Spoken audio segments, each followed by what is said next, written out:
Kaya dyan. Pero the other way around naman, parang epekto, mahirap. Pag yung babae naman ang hindi sumasagot, yung silent treatment. Anong mas gusto nyo? Nakakapikon yun. Mahirap Di din ba? Oo.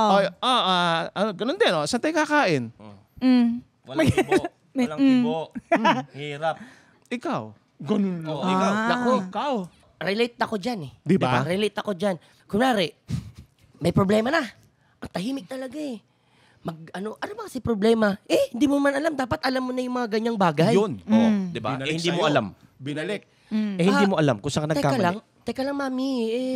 Unang sa lahat, ito sabihin ko lang, ang hirap din kasi na nagtatalo tayo, na tahimik ka.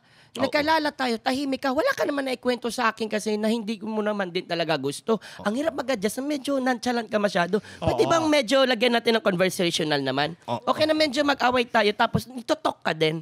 Pwede rin mag-talk.